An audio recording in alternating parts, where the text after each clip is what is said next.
the ASCO Journal of Oncology Practice podcast. This is Dr. Nate Pinnell, medical oncologist at the Cleveland Clinic and consultant editor for the journal. Today we're going to be talking about cancer survivorship.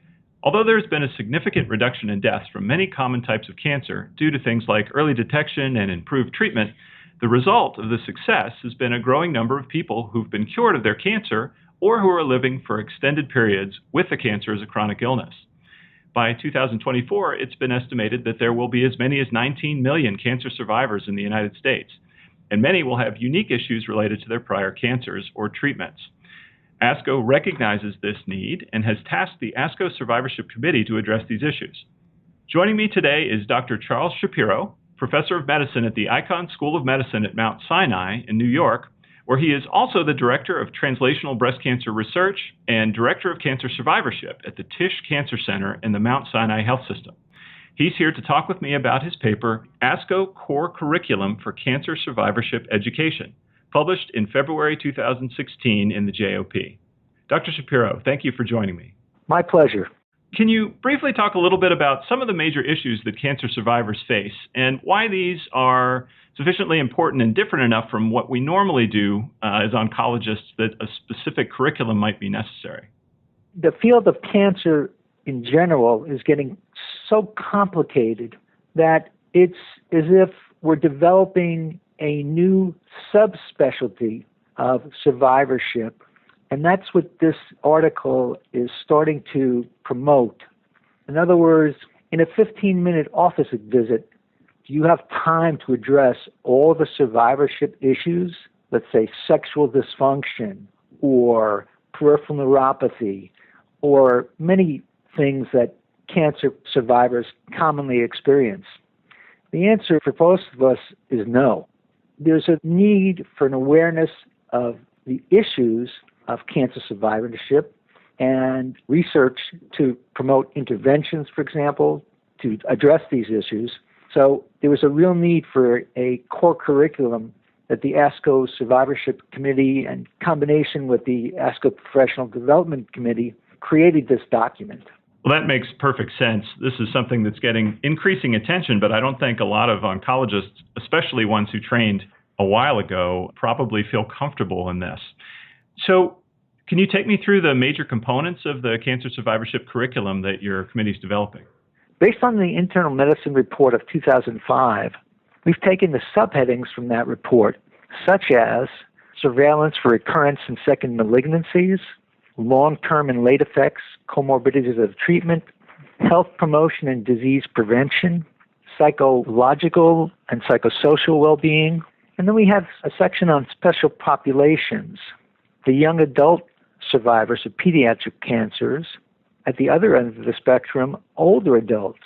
In fact, by 2025, 65% of cancer survivors will be over age 65.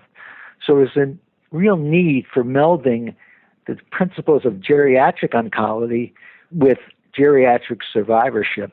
And then, importantly, we have a section on the caregivers of survivors. They have their own unique stresses, and it's been well studied that they suffer from depression and financial problems caring for these emerging and increasing population of survivors.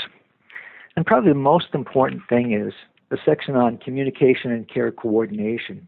That is key to successfully addressing the problems of survivors. And let's just focus on that last one at first. That one, I think, I agree, sounds very key. So a lot of what is involved in your curriculum and in survivorship in general is beyond the general treatment training of oncologists and really is sort of more in the bailiwick of the primary care provider. Is this curriculum generally intended to educate the oncologist, or is this more designed for general primary care doctors to be able to care for cancer patients? Well, it's designed for both populations. Primary care doctors could benefit it. Anyone who touches the survivor, mid-level practitioners like nurse practitioners and physician assistants. So it's a broad audience we're targeting. The key to care coordination is letting the patient know who's going to do what of required follow-up testing, for example. For example, bone density. In follow-up, cancer treatments lead to bone loss and put people at increased risk of osteoporosis. So the key is monitoring for osteoporosis by doing bone density and recommending and suggesting taking adequate doses of calcium and vitamin D.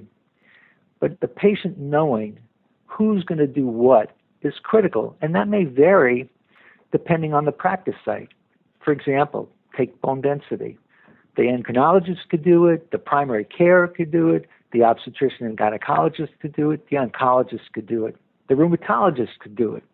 So depending on your individual practice site, the patient needs to know of the required recommended testing, who's going to do what. It's critical. And we know that when oncologists do it all, try to care for all the needs beyond oncology, the regular medical needs, they do a poor job of it. There are studies that show they get less colonoscopies, they get less flu vaccines, and so forth and so on. So we need to collaborate with primary care physicians, ideally, to provide our survivors the best care, because once you've finished with cancer treatment, you have cancer-specific recommendations for screening, depending on the type of cancer. But you also are not exempt from all the routine health maintenance that everybody else needs. So a collaboration between the primary care, for example, and the oncologist is essential. And that's where the coordination and communication of care comes in. The other next part I wanted to ask you about is the section on the education about long-term and late side effects. That seems to me sort of the kind of the meat of what most oncologists think about in survivorship, how to plan for the consequences of surviving treatment from cancer, especially since some of these are relatively predictable if you're watching out for them and there's resources available. And this also seems to blend well with the young adult survivorship area. Young adult survivors of pediatric cancers have their own special needs, and the pediatricians are ahead of us in so many ways. I mean, survivorship started with pediatric cancer survivors that became young adults. And Children's Oncology Group has been way ahead of adult oncology in formulating guidelines, whether it's best practices or evidence-based, that really provide a blueprint for how these patients should be followed.